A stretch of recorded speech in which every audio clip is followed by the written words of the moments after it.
Esse quadro brasileiro, nesse momento que nós estamos vivendo, dá uma dimensão de que esta política econômica, com várias nuances, não vamos aqui dizer que desde 89 é a mesma, até porque a experiência da nossa inflação gerou os mais variados pacotes, as mais variadas tentativas de política econômica. Mas no fundamental, o mundo que surge pela revolução do conhecimento, pela revolução das inovações tecnológicas, o mundo que aí está pelas comunicações, esse novo mundo que está se descortinando, ele está exigindo, e vem exigindo já há algum tempo, novas instituições.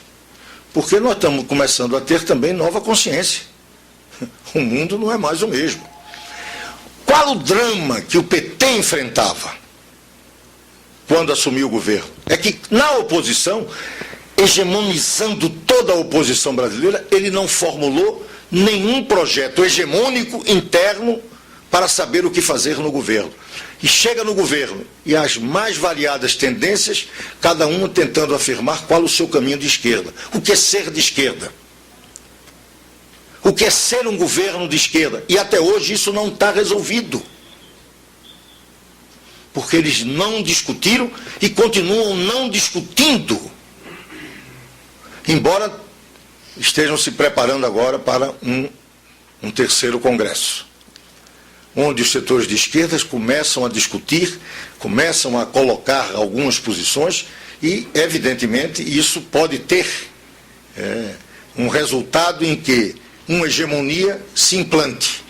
Ou vai continuar, como sempre, Lula pairando acima das várias tendências e não decidindo-se por nenhuma delas, como isso sempre foi feito. Até porque a coisa que unificava o PT, e o dramático do PT hoje, é que unificava ser oposição a tudo e a todos. Agora, o que unifica é estar no governo. Mas isso até um certo ponto. Um governo que tem sucesso eleitoral. Tem o apoio, e aí me permito, infelizmente, o apoio de amplos setores, inclusive alguns deles representados pelo PSDB, que foi também o grande sustentáculo do primeiro mandato de Lula. Essa política econômica, como foi continuidade, tinha nos principais defensores o PSDB e o PFL. Porque imaginavam ser a continuidade da política do governo anterior, do seu governo, governo de Fernando Henrique Cardoso. Não conseguiram entender que estavam na oposição. Não souberam fazer oposição. E quando foi necessário fazer, já não tinha mais tempo. Aí já não pegava mais.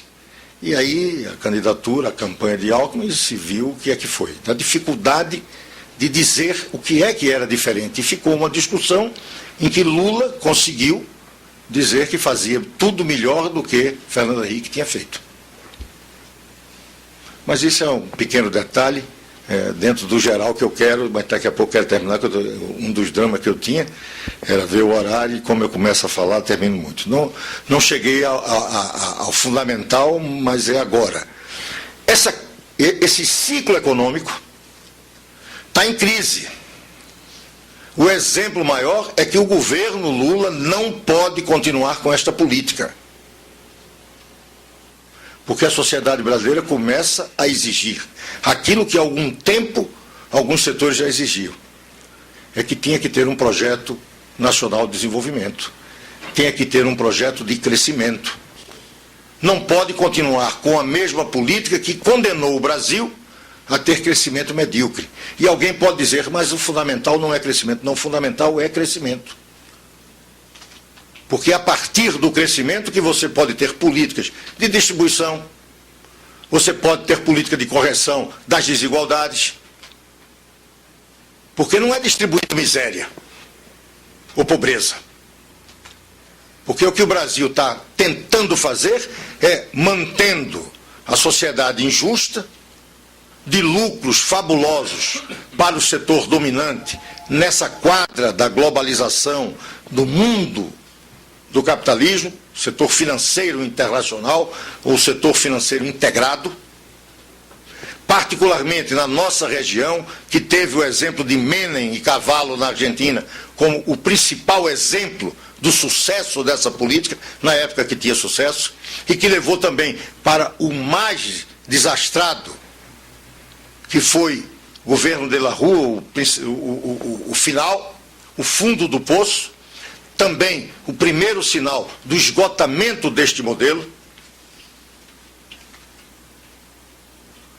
E esse processo está em curso em toda a América Latina. O surgimento do Chaves, o surgimento do Evo Morales, do Correia no Equador, claro que cada um deles com suas características próprias, o Evo Morales com a representação da questão étnica, do apartheid que os povos indígenas sempre tiveram naquele país, com características específicas da Venezuela, um país que se beneficia dos preços de petróleo. Então, com alguma das suas características, características interessantes, o Correia tem toda uma linguagem anti-imperialista, mas o dólar continua sendo a moeda do Equador.